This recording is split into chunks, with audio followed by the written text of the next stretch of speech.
All right. So I want to welcome Heather Hare.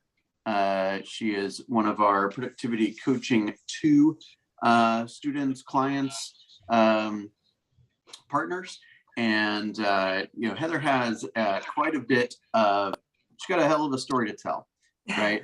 Isn't that true? Yeah. And so I just want to give others an opportunity to get to know you a little bit and to hear a bit about some of your successes. And who is that in the background? Let me see if I can quiet you down just a tiny bit. Oh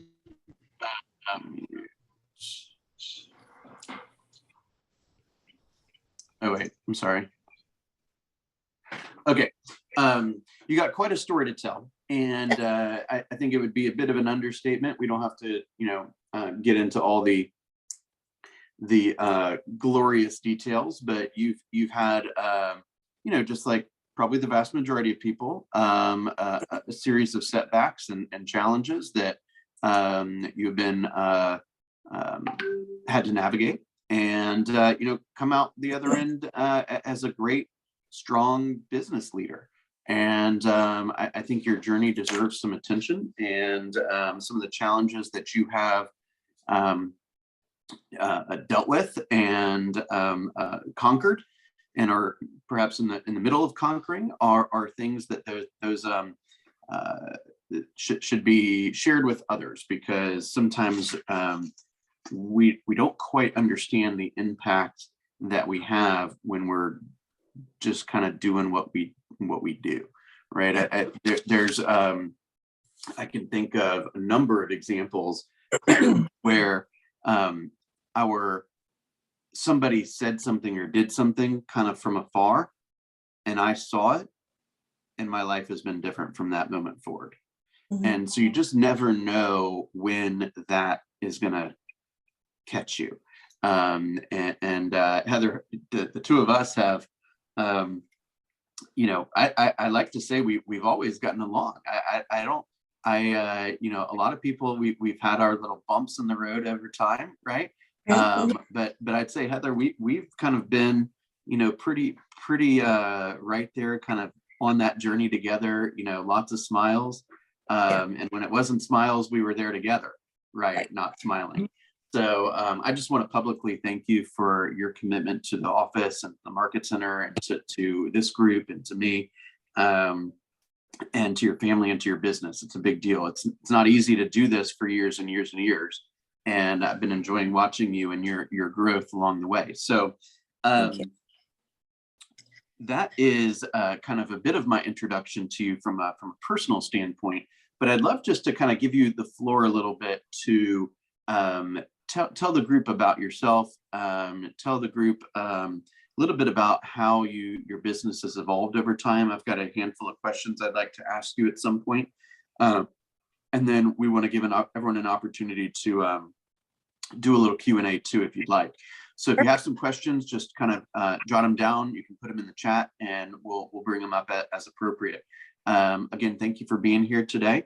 So who is this Heather Hare, multi-year Agent Leadership Council member, top 20%, if not, I'm sure you're a little bit better than top 20%. Like, who are you? Tell us a little bit about yourself.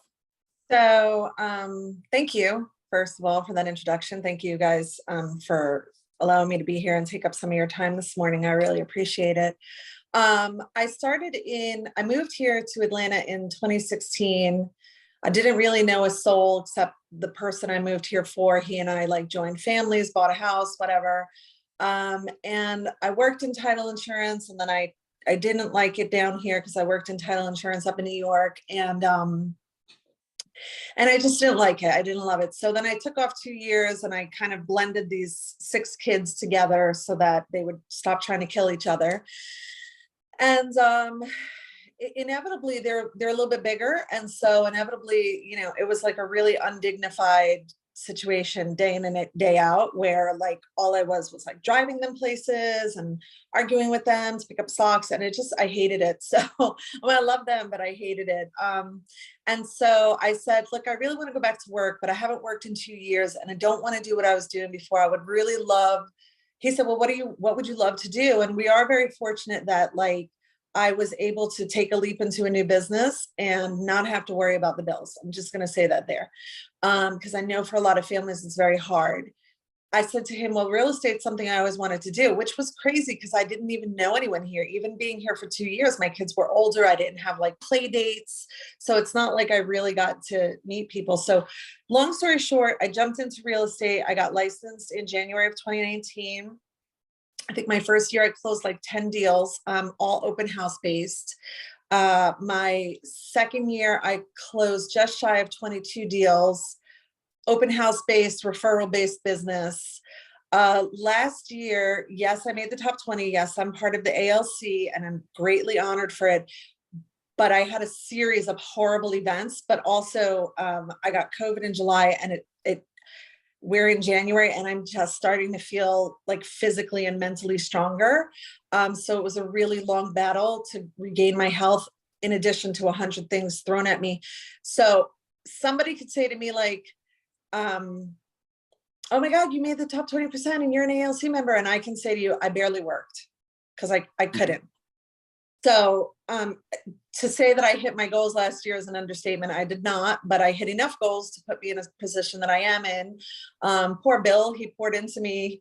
He would say things like, what can you do today that would take only that 1 hour of mental clarity that you have? What can you do? And so with that encouragement and a problem that I have is I hate letting people down. I just hate it because then it makes me feel like crap about myself too, because I'm ultimately letting myself down too. But so with that encouragement, I was able to, get some more systems in place and think about a bigger business than what I had in 2020, what my goal was for 2021, which I didn't hit, and think about a bigger business. And if I had a bigger business, what do I need in place to simplify that bigger business? So it's really weird. I just kept saying to myself, like 2022 is going to be a better year, 2022. And I'm talking like down to the wire of 2021.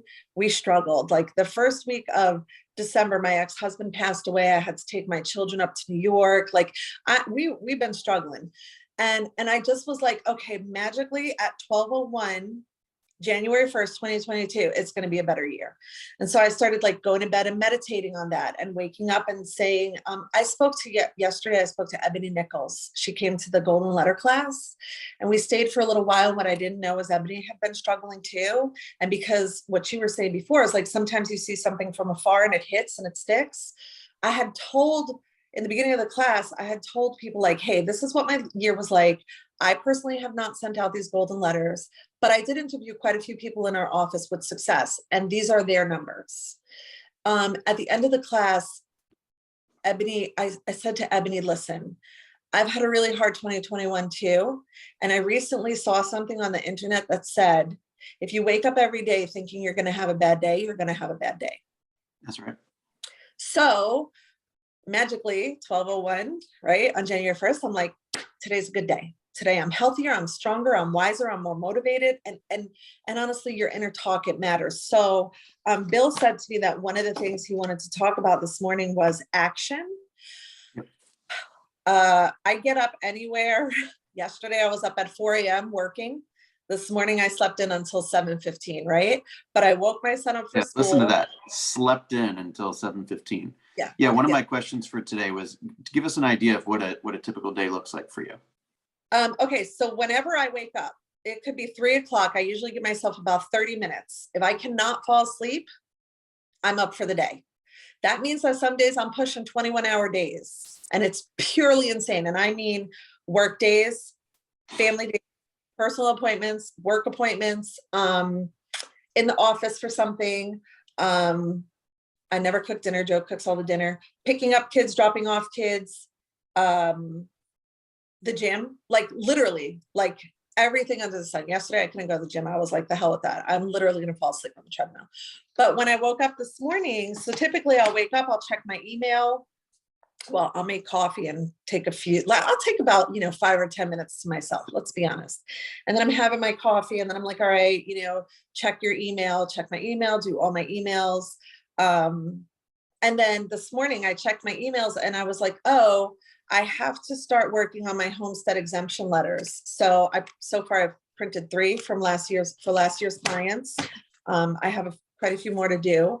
And one of my goals is I have to be in the office at I think maybe 12:30 today. And so get all of my letters ready, which means my homestead exemption letters, people that I spoke to on the phone, I'm going to write these letters. I also have phone calls to make for buyers who are, I have to talk to other agents and whatever. So I really, really try to get the bulk of my work done as early as possible, computer work, phone work, because essentially then the day is mine, which is, that's silly, but it's not really mine. But, just because of the business we're in, things are getting thrown at us all the time. But if I can take care of that stuff first, then I don't have to have it looming over my head.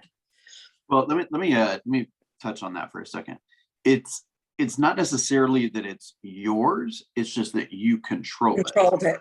Mm-hmm. And the nuance there is that you are more mentally flexible with the turns and the chaos because you've already got your most important activities done. Yeah. I don't know. You've gotten those most important activities done. Like Gary Keller says, do it by 11 or 12 in the morning. And then whatever happens the rest of the day it doesn't make a difference, right? Because your priority's already done. So you determined, we have not prepped this. So I'm hopeful that, well, it doesn't make a difference if you tell me the right or wrong answer because it's the right answer for you and it's working, right? Yeah. So how do you keep track of all of the things that you got to do, and how do you mentally process what is most important? That's pretty funny you were going to ask, because I just reached over to grab something. I don't know if you all have ever seen Bill's calendar, but it's absolutely ridiculous. It gives me anxiety looking at it. And Bill does not want me writing on paper calendars, but I don't care. Hey, I got a paper calendar too. But you want to put it in my phone and I just can't be bothered. So I just take a photo of this. This is literally my calendar. So these things that are highlighted are things like script practice with Jan from 9 to 9:30, lead gen. So you see, I've got lead gen 3 days a week. Bill will tell you that's not enough, and that's okay. The X's are not things that I did, but time blocking. Okay. Right. These are big time block spots that I have going on. I'm sad to say, this says Xavier driving. I had to put my son on my schedule. And I said to him, he said, Mom, I want to go driving. And I said, well, he works in the local program. I said, well, let me know your schedule and then I'll put you on my schedule. And I had to schedule that for him, which makes me kind of feel bad. But Bill will tell you I have almost no boundaries with these kids. And so part of me feels like this is something that I have to do so that I get all of this stuff done. Then I can give him this time. Can I just comment on that for a second? Sure. I could listen to everything you said and give you a totally different perspective on that. Okay. Which is the schedule is where you put the most important things. True. To make certain that they get done. Right. True. And so if he it's all in the way you look at it. Like Xavier is, quote, in the calendar, but he's in the calendar because you have determined that he deserves that slot. Yes. And you can also, that last phrase you said is he's in the slot, and quite frankly, he's in the slot first. Mm-hmm. And then all the other stuff you do for other people gets, quote, fit into the other time. Yeah. Right. So it's just a matter of the perspective that you look at. It's like, we say if it's not in your schedule, it doesn't exist. Okay, well, if it's important to you to do something for your son, you, not anyone else, then his slot needs to be protected. And the way I always thought about it was I will fit in. I mean, I didn't always think about it this way. A lot of times I would spend all day trying to book the 6 o'clock appointment so I could, have more sales, and almost like intentionally trying to miss, I wasn't trying to miss lunch. Or dinner. I was just trying to grow my business. Yeah. Right. And what I realized over time is that my family was getting like the appointment slot that I try to fill all day long with somebody else. And I didn't like that. And so I did kind of what you're doing right now, which is I put the right stuff in the calendar first, and then everyone else gets the remaining time. Right. So it could be looked at completely, I slightly. appreciate it, because me, I'm like mom on demand. And when I am constantly putting them first for even the smallest thing that is not important, I always feel guilty. But I mean, my kids are big now. Xavier's 19 years old. Like, unfortunately, he's had like 2 years of surgeries. So he's still not driving yet, because his surgeries take like 8 to 10 weeks to recover from. And so, he doesn't have a license. He's not exceptionally comfortable behind a wheel. So I am still like taking him out. But yeah, for me, I just can't willy-nilly all the things anymore. If my daughter wants to come over with my grandchildren, like, I have to put you on the calendar. I have to make sure the calendar is clear. And I'm fine with that for the most part. It's just every once in a while, I'm like, oh, I feel so guilty. But you know what? I can't be full-time for them and full-time for my business. And because my business wasn't what it was last year, I do have to prioritize. And so that, you're right, that does mean that their important things get scheduled, and the other things, you guys can figure it out, because I'm, doing XYZ. I mean, none of them are. And I think the other takeaway there is that once you start to block your time and and kind of witness how you spend your time, you start to respect your time a lot more. Oh yeah. Right. And then, like if you're hanging around the office, if you're looking for a conversation, you find one to waste half your day. Right. The question is are you going to put yourself in that predicament as a potential excuse to be able to justify inaction? That's why I told you about action, or mentioned the word action. Like, it's all about, we can plan all day long, but if we don't take action, it's not going to make a bit of difference. Right. And when I don't take action, I just feel crappy. I feel, that goes back to like atomic habits. If you create a habit and then you're not doing it, you're feeling guilty because you didn't do it. All right. Tell me more about that. I've read Atomic Habits, of course, and it's one of my favorite books, but what is the thing that is most, that you've kind of adopted from that book and that you always kind of think back to? What has been your action step from that book? So Atomic Habits, okay, so part of my COVID recovery is that I don't have the best memory anymore, so bear with me. But Atomic Habits, I think everybody should read. It is a book on how we create habits. So one of the things I took away from that was, right, we as people are like, oh my God, I'm gonna, you hear something and you're so inspired or whatever, and then you're like, oh my God, I'm gonna get up every morning, I'm gonna have coffee, I'm gonna check my email, I'm gonna do this, I'm gonna do that, and then I'm gonna work out by this time, and then and you take this list of like 10 things, and suddenly they're all supposed to be your new habits. And then what happens? You're completely burned out by it. And one by one, they're dropping off. So one of the big takeaways I learned from Atomic Habits was, first of all, I think a habit, if I recall correctly, takes about 21 days, which is 3 weeks to 66. Okay, sorry. So thank you for that. So 66 days. But Atomic Habits tells you go small. Go small. Just pick up 1 or 2 small habits. If you're picking up like, I'm going to go to the gym 7 days a week and I'm going to lose 66 pounds in 3 weeks, you're not going to do that. They have to be small, attainable goals. So that would be like probably the biggest thing. And then also to pay attention to how I feel when I don't do these things that I've promised myself I would do. That's the other thing. That's when you know that you're not in the habit that you've created for yourself. Is when So you give have an example of one habit that you have created for yourself that's made a significant change. So one thing, Bill knows I hate phone calls. Good God, guys, I cannot stand getting on the phone and lead genning. And one of my things this year is that I am going to be much better about picking up this phone and making calls. And so I put it on my schedule. If you go through my thing, it's probably on my schedule for like 3 or 4 weeks going forward. And that's it. That's exactly what that's supposed to be. The other day, so I do it Monday, Wednesday, Friday. So Wednesday, yesterday, I had a series of crazy things going on. I had script practicing in the morning, and then like that phone call went over our 30 minutes, and it was probably like another 20 minutes. That's 20-minute encroachment into my lead gen.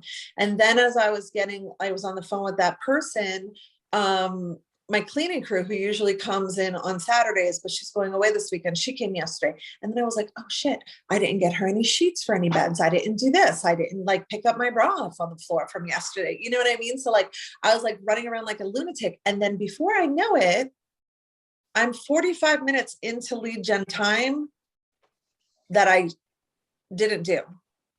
And I was upset with myself. I'm like, you didn't prioritize. You didn't plan, you didn't prepare. And so now you've missed 45 minutes. So that would be a prime example. You know, this kind of touches back on what you've kind of referred to a couple of times now. One is, you know, my desire to have you make calls or lead gen every day or whatever, right? Here, let me kind of clarify my position on that, which is, I don't care how much you generate leads. Mm-hmm. I only care that you hit your goals, right? So for example, had you ended up being 45 minutes behind and the cleaning person, you know, showed up and you had a quick conversation with the cleaning person and she gave you a referral for a new listing, that'd be a hell of a day. Mm-hmm. Right. And so it's less about like, how many strangers do you call? And it's more about how many relationships do you either create or develop, right? Yeah. So if somebody comes to me, like Heather comes to me and says, hey, well, I don't want to make cold calls. I say, fine, I wouldn't want to either. Right. How you doing though? Are you on track? Do you currently have enough business? Do you currently have enough people in the pipeline to support your goals? Because now they're not even your goals. Now they're like your life by design. Like you're off track for your goals. Really what you're telling me is you're off track for your life by design. Mm-hmm. Right.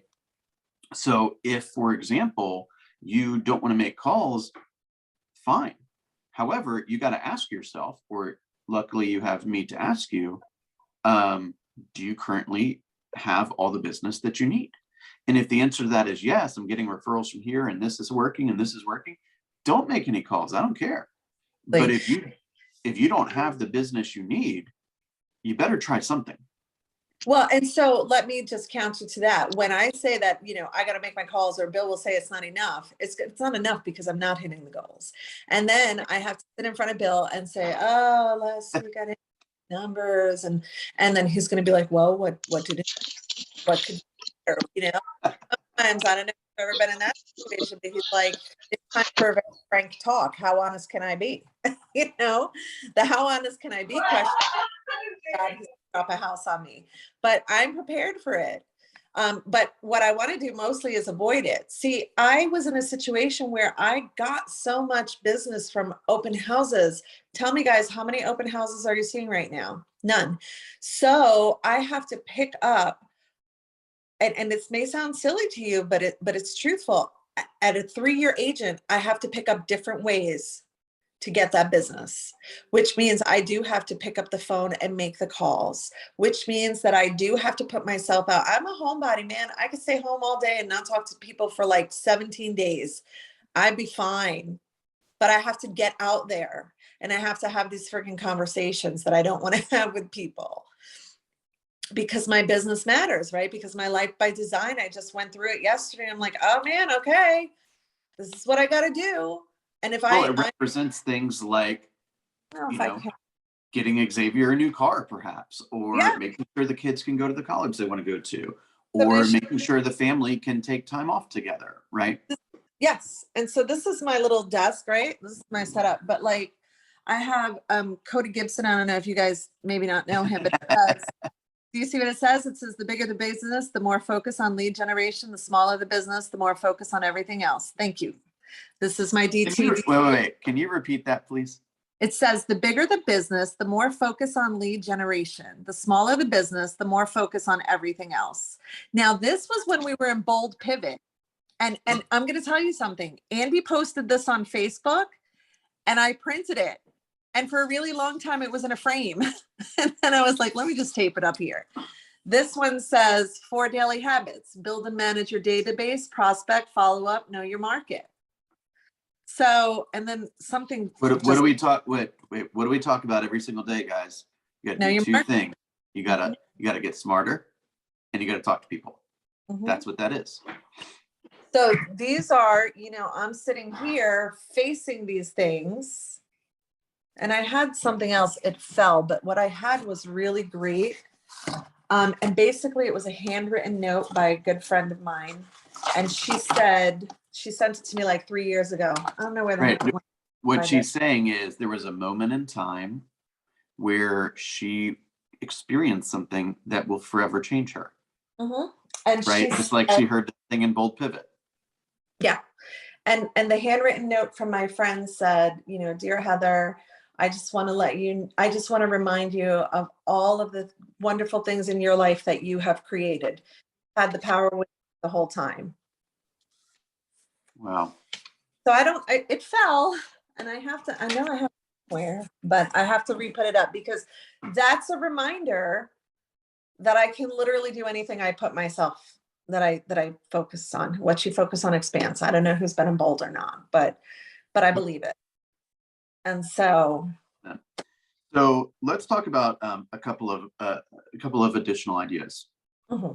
We have a number of people in the group that are relatively new to this market, this area or whatever. You came to town knowing nobody. Can you walk us through how you overcame that situation? Yes. So I really didn't know anybody. I met my boyfriend in 2015 and I moved down here 8 months later into a house that we bought. Everybody thought we were crazy, but 7 years later, we're still doing it. Right. So I am like the friendliest person you'll ever meet. I really am. I'll smile. I'll converse with you. I will build you up, right? And it's all very genuine. But like I said before, at the same time, I could like not leave my house for 17 days and not talk to a soul and I'd be completely fine.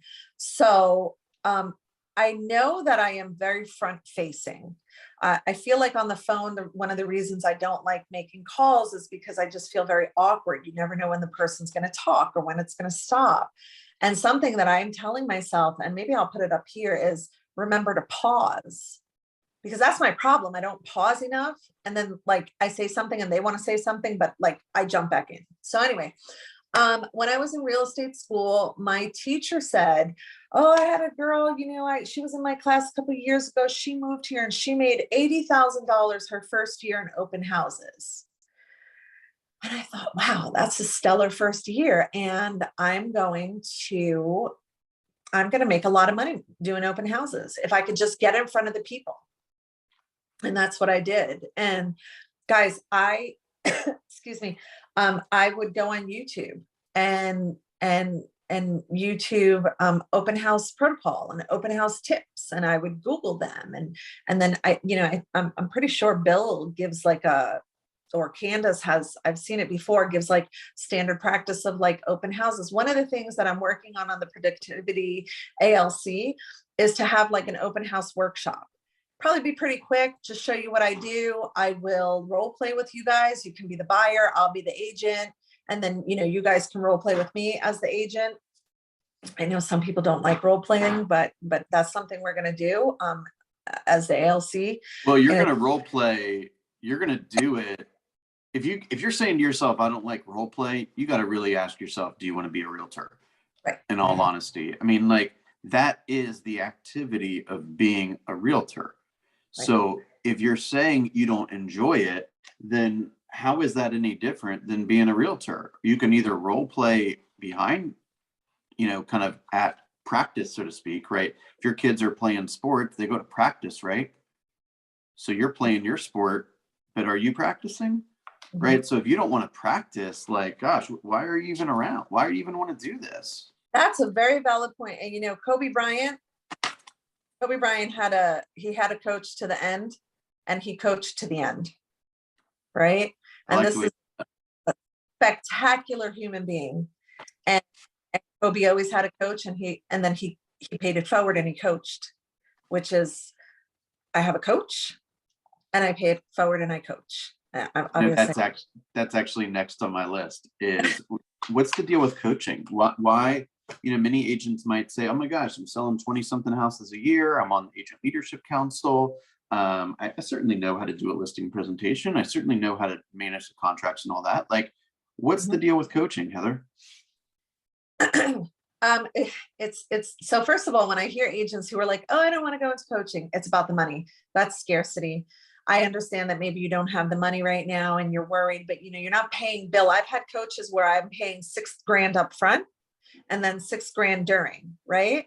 And don't get me wrong, they were stellar. But like with Bill, you're getting coaching essentially free until you get paid, right? So it's not an out-of-pocket expense until you get paid, which is wonderful. Yep. Now, that's not where I am, but I hear it all the time. People say it to me all the time. So for me, here's the thing, guys. I can always be better. I can always be better. Bill he just gave an example of like where I could be better when I said, oh, I feel bad that I have to put my son on my calendar. And Bill's like, well, I disagree. You put your son on your calendar because he's important. I feel bad you have to put an appointment on your calendar. Yeah. Yeah. But like, you can always be better. So let me just say, like, if I were a new agent and I was in Ignite, would I listen to my peer next to me who's like, oh, you should go about your business this way and you can handle it that way? Or am I going to go to a coach who's closed over 100 transactions or 300 or 500, right? If I have a brokerage question, am I asking Melody at the front desk or am I asking Melba or Fiona? Right? Because they're qualified.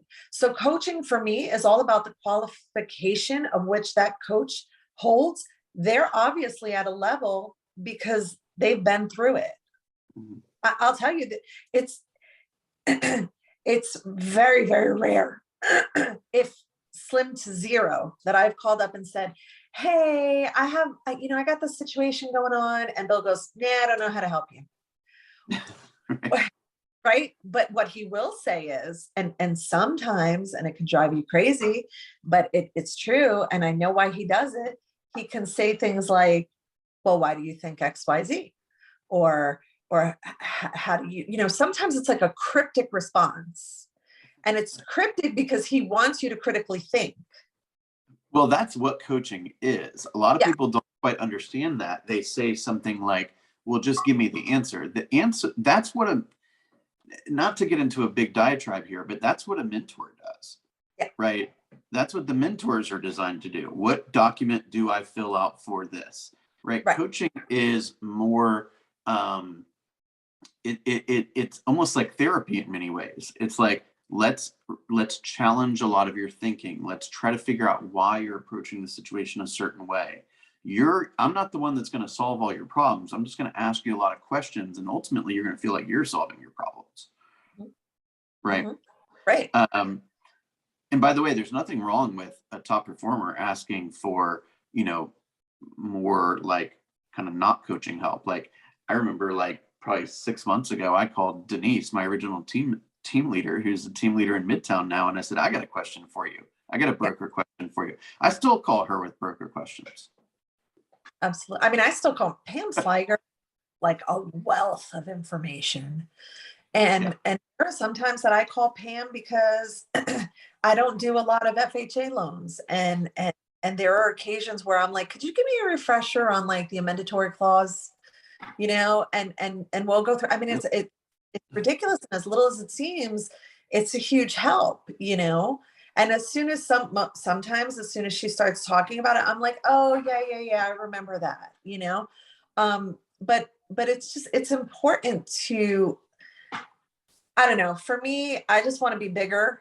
I know I can do it. I get sidetracked a good bit, or I have gotten sidetracked a good bit last year with good cause. But when I'm motivated, I'm motivated. The other part of coaching is the accountability, which, some people want to be held accountable until they're held accountable, and don't get me wrong, like nobody wants to hear that you're not doing, or let me rephrase that.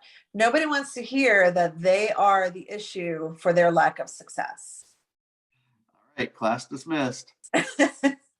So suit up for that, because if you're, here's how I feel too. And correct me if I'm wrong, Bill, but you've been in MAPS coaching, right? Yeah, I'm in MAPS coaching. Yeah. So here's how I feel. I'm getting Bill Linkwald at the price that I pay, but Bill Linkwald is pouring into me at a MAPS level coach. Right. I'm getting MAPS coaching. I'm getting coaching from Robert. I'm getting coaching from Aubrey. I'm getting coaching from Robin. I'm getting coaching from the other PCs. I'm on classes all the time. Robert Doyle is my favorite human being. He was my initial coach when I joined because I was at North Atlanta. So enough said, he just mic dropped. Then you add Aubrey, who is just, I don't even know how Aubrey does the things that Aubrey does. Then you add Robin. Like, if you don't feel like you are getting anything from a man who has simply those three, not to mention MAPS or anything else, I mean, then you're just not trying. Then you're on it. But I want to express one other idea, and thank you for saying that, which is, we all we're all developing specific skills, right? And like, I've developed some skills that others haven't, and vice versa. So like, Robin comes into my office a few days ago and says, you're going to be the one to help me with this. I know it. This is what's happening with this recruit, and he's saying this, and I think he wants this, and I think he doesn't want this. What should I do? Right. And I've had a lot of experience that some other people haven't had. So I'm happy to share it. Heather, you have experience of different kinds, right? And that's why you've been invited to the ALC over and over again. And because you're a sharer, right? Because you want to see other people win. And the only way that you're going to kind of have that, drive is to kind of want to have yourself win also. And coaching is a big part of that. And I want to shift gears for a second. Go ahead. Note of that. Remember the other day I was talking to you about the ALC retreat, and I was like, my God, it's just like it propels me to think bigger. And do you remember what you said to me? You said, that's what happens when you sit in those rooms, by the way. Yeah. And it's the truth, because, anybody, we can all be sitting where we are right now, and we can literally be like, all right, this is my plan for the year. This is my life by design. These are my numbers. And guys, I don't freaking hit my numbers all the time. Trust me. I am not sitting here acting like I'm so incredible and I hit my numbers all the time. Poor Bill, he's like, dude, you're 2 weeks behind. Put him in. Like, dude, like, what are you doing? Like, put your numbers in. But the point is that when you are sitting amongst agents so when I was a first year agent in North Atlanta, when they first at our team meeting introduced the ALC, I sat there thinking, that's the cool kids club, and I want to be part of that. And then when I came to this office, I said to Bill, here's my list. Here's my goals. This is what I want to do. 1, 2, 3. And I'm going to be on the ALC by next year. And he was like, okay, you're going to be on the ALC by next year. And I was. So we just have to think bigger and believe that we can. Like I said to Ebony yesterday, if you wake up thinking you're going to have a bad day, you're going to have a bad day. Yeah. And there are people that sold over 1,000 homes. There's a couple people that sold over 2,000 homes in the Keller Williams network. Did you see Sharma's status the other day? Say that again? Gina Sharma. So Gina Sharma is in North Atlanta. Yeah. She's a group. They closed between America and Canada. They closed 2,888 closings in 2021. What? That's right. Nuts. That's nuts. Yeah. Wait, did you see who they're bringing? They're having like a little get together thing in Orlando before family reunion. Yes. Like all the Tito group people. I'm trying to remember. They're bringing like a famous speaker to speak to the group. Like, you would expect to show up at like family reunion for the whole company. Yeah. And they're bringing them in just for their little organization. They're not little organization, but like, it's just one guy Right. who created all this stuff. Mm-hmm. It's just, Mm-hmm. it's just amazing. Like you're with bigger people, you're going to propel to be bigger. That's all I'm saying. So yeah, Yep. I get to sit in rooms with Andy and Aubrey and Leslie and Robin now. And I'm going to just say this one last thing. If Bill wasn't enough accountability, they don't know, like, I mean, Robin knows like my specific numbers and stuff, and Aubrey did too last year, but here's how I feel. They are holding me accountable too, right? I'm on the ALC. I was selected for that. There's accountability there. And I don't want to let any of these people down. And I never leave a room with Aubrey, Andy, or Leslie and feel uninspired. Right. And the thing is you're going to develop those relationships, and they're going to be like, all right, look, we're going to, you know, oh my gosh, they announced it's going to be in Dallas next year. And like, you got to make enough money to make that happen, because that's where your social groups are. You see what I'm saying? It like continues to perpetuate. And I am dying to go to a family reunion, like in person. And honestly, I was going to go this year in person, but because this whole Omicron thing, and because my recovery from COVID has been so long and hard, I'm actually going to do it digitally. But yeah, I mean, I've got, so another thing is I refer out all over this country, and I've got agents who I would love to meet that are going to family reunion. You know, so you do build a network. These are your people. You want to be in the presence of these people. Absolutely. Yeah. You know, when I was in courtship with Israel, it was a fairly long courtship. It was like a 1.5-year courtship. And like, so we met in Las Vegas, and then we met again in Anaheim, and then we met again in Austin, and then we met again in Austin. Right. And like, these are, you know, number one, you have to have the desire to expand. And number two, you have to have the capital to keep it going. Mm-hmm. Right. And the good part about this business is our paychecks are pretty big. Right. Mm-hmm. And you have to be responsible, but you know, you can have as many of them as you want. Right. And I think that one thing I learned very early, I actually learned this from Chris Heller, one of our old CEOs. He said, opportunities come to those with capital and influence. And then he went on to tell us how you got those things, right? Capital, obviously, you got to go sell a bunch of homes, right? So that's always been a big part of my plan. And influence came from profit share and being on the ALC. Oh, I have profit share now, guys. That's exciting. Hey, did you check? It posted. It did. No, I didn't check. I thought it was the 21st. Well, that's when you get your money. But if you go to KW Command, the app, it will tell you what you made. I'll check when I hang up. But I maybe in December, I think it was my very first one was like 49 cents or something. And then my biggest one to date was $966 of profit share. And I only have one person in my downline here in Atlanta. My other people are in Connecticut, Florida, right? New Jersey. So you could take them all out for a cocktail in Orlando. Yeah. Well, I'm not going, but yeah. I mean, honestly, I'm debating whether I want to go in person or not, but I'm talking to my Israel guy, and he's like, you know, let's meet. Yeah. So I'm even thinking about going down there for a day and just shaking his hand and coming back. I mean, it's these kind of things that are important. The Hernandezes are going and stay. No, Roxy and Michael, they're going and staying in a hotel, and they're going to do it all digitally, but be there. So that's really cool. I never thought of that. Yeah. And I have a question for Heather, because I know there are a lot of new agents on here, Heather, and I think moving to a new city, not having the market, being a new agent, what was your mindset around? I know I work with a lot of agents who say, I have to know so much before I can go out and talk to people. So how did you overcome that? What was your strategy for that? I dove right in. I was in Ignite. Melba was talking about open houses. remember my teacher had talked about open houses. I was in the North Atlanta office and we had the KW intranet at that time. We probably still do, but I don't use it. But I went in the intranet and I was like, new agent, would love to host your open house. I'm available. And I'm gonna be real honest with you guys. I took whatever I could get back then, right? I wasn't like setting perimeters. Like now I'm really like, I'm cautious. I'm like, if somebody asks me to do an open house, I'm vetting it like, oh, let me check the neighborhood, not the neighborhood, but like the location of the house. Let me check the price point. Is the house on the market for 2 weeks? I don't want it. And I'll decline. Somebody just asked me to do something in Conyers. I was like, no, thank you. And here's why.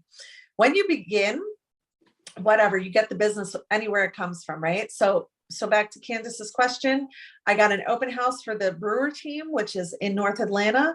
It was in Woodstock. I door knocked.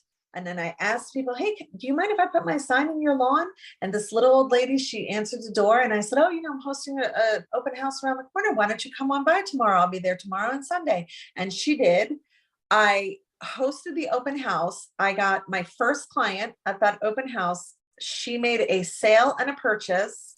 And then the little old lady whose door I knocked on her door, she ended up owning another property right next to open house. And I sold that house for her 8 months later. So that was 3 transactions in my very first open house. So if you don't have everything together, who cares? Right now, all you would need to do is if you were going to do an open house, jump on MLS, pull up the comps, go see any open homes that are available and on sale in that neighborhood, because somebody's going to say to you, oh, the house right around the corner is on sale. And you don't want to be like, is it? You don't want to do that. You know your market, right? So whether you live in, Tracy Trent told me yesterday she lives in Fayetteville. So if Tracy Trent lives in Fayetteville and she does something in Johns Creek, she has to know Johns Creek market. If I was going to do something in Fayetteville, I have to figure Fayetteville out. Mm-hmm. So I say dive right in. There is always, I am a 3-year agent, ALC 2 times, and I'm still getting things thrown at me, right? Like I just said, we had to build our systems for a different business. Things are always flying at you. Figure it out. You figure it out as you go. Everything we learned in school is nothing compared to the real world of real estate. So just immerse yourself. I love you. I love that. Yeah, me too. Yeah. Dive right in. Great question, Candace. Tell us about this garden club thing you're part of. My sweet little old ladies. I just love old ladies. I just love old people. I feel like they are like a national treasure. And I joined the garden club. So I moved here from New York City. So I had nothing but concrete. When I was like the stay-at-home mom, I was like trying to find like my niche, like how could I network, whatever. And some chick on Instagram who lives in Michigan was talking about her garden club. And she was a young woman. And I was like, oh, well, I want to learn. I have all of this green space now. And it's like a glorified poop deck for my dogs, but I would love to like plant some pretty flowers out there. And so I joined the garden club, of my community. So I live in Horseshoe Bend. And it turns out that they are all about 35 years older than me, but that's okay. So I went to the first few meetings and I thought to myself, I could really, really turn this into something by building relationships with these women. So that was 2019. And then 2020 COVID hit. And I got a phone call in the beginning of 2020 that said, well, it was right before COVID hit. And they said, hi, we would really love it if you would be on the board of the garden club. And essentially it was not anything I did. It was our current secretary has broken her wrist about 4 times and she can no longer do the tasks and the duties. And she's ready to relinquish that role. And, you're quite a bit younger. And so I was like, all right, cool. I'll be on the board. And then COVID hit. So we never met at all last year. But this year, I want to say like in the fall of last year, we started to like have these outdoor meetings. And what I was doing was I was like, okay, there's so many of them and not everybody comes to the same meeting. So I'm going to just walk around, and as these women are, huddling and whatever, I'm going to ask them if I could take their pictures. And then I started taking their pictures, and I would take notes at the meetings. And then I would start putting together a monthly newsletter for our garden club to recap for the people who didn't show, for the people who did show. And it like blew their socks off. Like, they were so grateful for that. It was like something they'd never seen. Well, there are 73 members of this garden club. And Bill and I, last year, when I was like not feeling well, I asked, we were talking, and he was like, well, I said, I really want to turn this into a network. I just don't know how yet. And he was like, just pick up the phone and introduce yourself. And I was like, oh, it's that simple? And he was like, yeah. But then more crap just kept happening. And so honestly, this year, I've just been picking up the phone and talking to my little old ladies, and I have a spreadsheet and I put their notes in it, and I, whatever. And I'm going to utilize this. I'm going to start taking some of them to coffee once a week and really just kind of get to know them. So I had a few phone calls earlier this week. And then today I am putting my thank you cards in the mail with, I don't have it next to me, but I have this little like butterfly, seed packet. It's like shaped like a butterfly, and it's like, the seeds are in the paper, and you just kind of bury the paper and water it. And so in my little thank you notes, that's what I'm putting in there. And, thanks so much for your time today. The idea is to end the conversations always turn to like, tell me about you, Heather. And so I do, and I make sure to mention that I'm a realtor, and, and I just want to build these relationships with these women. Bill was like, you could get 30 deals from these women alone this year if they're 73. Yeah. So we'll see. I mean, I am going to work this as a sphere. So as part of my sphere. I love that. I couldn't help myself. I looked up what your profit share was this month. You want me to tell you? Is it bad? It's probably better than almost everyone else on this call. What is it? $105. Oh, okay. All right. Yeah. It's $105. I don't have to transfer to that account for a bill. Well, that's right. And by the way, you have Chris Manlisic in your downline, so you could just go looking for your beach house now. I do. Chris is going to make me a wealthy woman. but you're going to pour into Chris. Yes. Because you care. And yeah. Even if he wasn't in your downline, you would be right there to inspire him and push him and, high five him and all that stuff. I want to say one more thing. Yeah. I was at an open house. I was hosting in his neighborhood, and Chris came into my open house, and he said, hey, listen, I don't want to buy anything. I just saw your, and I just moved here from California like a year ago, and I got a few things going, and I just got licensed here, and I'm looking for a brokerage. And I was like, you know what? So we talked, and I said, why don't you give me your information? I said, I really think you would enjoy meeting with my team lead. I said, if at nothing but more, if you get nothing more from Aubrey, but like a 30-minute coaching session, so be it. But I think he's somebody you need to talk to. And then I closed up the open house, got in my car, text Aubrey and said, Aubrey, I got somebody you have to talk to. Yep. And made the connection. So open houses are good for a lot of things. It's that kind of the theme of the day, which is this idea of like, you never know who you're going to meet and when you're going to meet them. And I had my third best month in December for profit share of the year. It's an amazing opportunity, guys. Okay, let's wrap up. Tell us, as the majority of the people on here are newer agents, give them some advice on that incorporates a little bit of the mental stuff and a little bit of the action-based stuff. Okay, mental stuff. So my advice to you is that this is a business that can totally beat you down. It can feel very overwhelming. You can feel underappreciated. People will waste your time, and that's going to aggravate you, if not just make you downright angry. But do not let these incidences hold you back from still following your goal. You joined real estate for a reason, whatever it is. If you want to work more home-based, if you want more flexibility in your life, if you wanted more money in your life, if you were done with corporate, whatever it is, hold on to that. If here, I'll give you this. As a 3-year agent, sometimes I struggle with my big why still. If you don't, and it changes, your big why is always going to change. But if you don't have a big why right now because you are a brand new agent, just make the reason you decided to become an agent your big why. And then when you're feeling uninspired and uninfluenced, then go back to why you wanted to do this in the first place. Incredibly well said. Very, very well said. And then what was the second?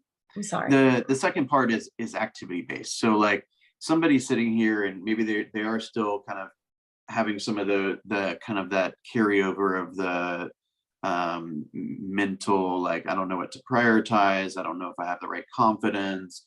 Do I need to go learn some more things before I go out into the marketplace? Like, give us some action-based strategy.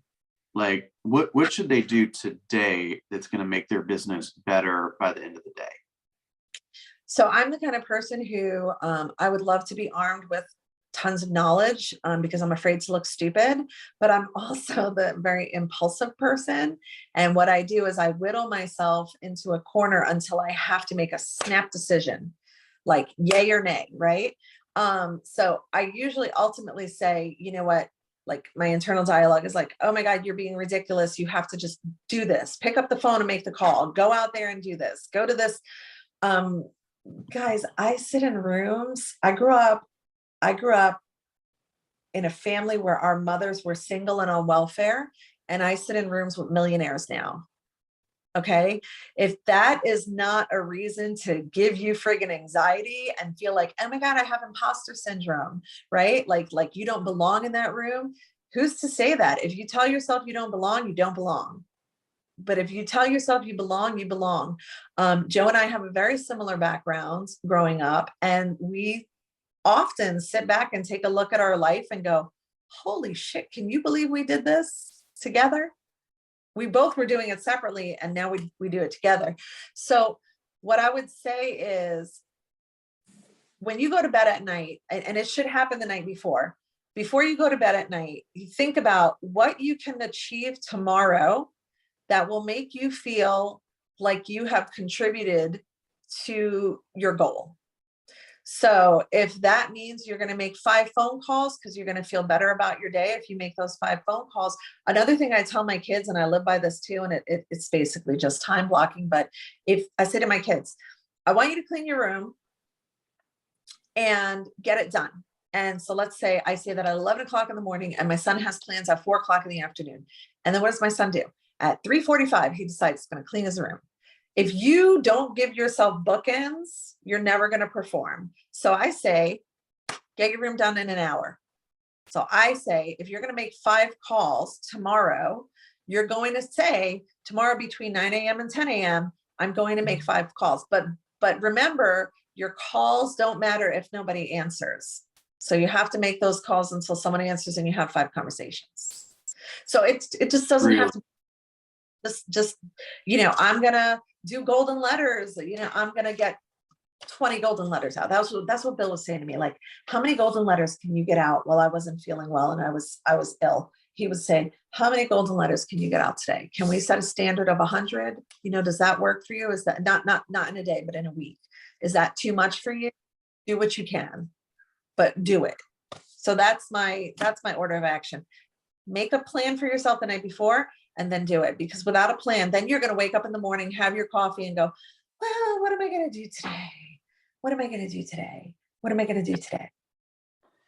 Yeah, that's exactly right. Thank you so much, Heather, for being on here. I love, and I could go on for a long time about, all of our conversations over the years, but I think at the bottom, at the end of the day, it comes from mutual respect, and the mutual respect is kind of the foundation of that, is that you're a giver and you're learning based and you want to see people win. And you also come from a place of compassion and patience. And just like the thing, you've been successful in previous careers and as a parent and all these kind of things. When you get into real estate, it's no different, right? And I see, you know, every year, if you continue to, you know, stay open-minded and stay learning based and put yourself in the right rooms, the sky's the limit. And I'm just excited to be a bystander. So thank you for your friendship and for your partnership over the years. And thank you for inspiring those today. And my hope is that you guys heard a phrase or multiple phrases that causes you to, you know, take some action today. And if you are looking for that phrase, I'll tell it to you right now. The bigger the business, the more focus on lead generation, and the smaller the business, the more focus on everything else. Mhm. That was the not that the other nuggets weren't important, but that was the big one for me. So Yeah. thank you for sharing. Well, and thank you so much for having me and asking me to come here. I see a lot of new faces, so I just want to give you all my phone number. It's 470-485-7745. Please feel free to reach out if you have any questions. I know that I have been in a situation where I have seen other agents who are doing bigger things than me or more nestled in their career. And I had always offered, like, hey, could I take you out for coffee and pick your brain? Like, you know, I do that too. Like, if you guys will get you on the calendar, we'll go and have coffee or something if you just want to talk about. So feel free to, Michael is on the call too. He's hosted open houses with me. Michael's doing really great. I see him on Facebook. He's got the best eggs too. Thank you. So thank you for always like giving me some. So yeah, basically just reach out and give me a call if you have any questions. Beautiful. All right, guys, have a wonderful day. Thank you. Heather. Thanks, guys. Thank you. Bye-bye, everyone.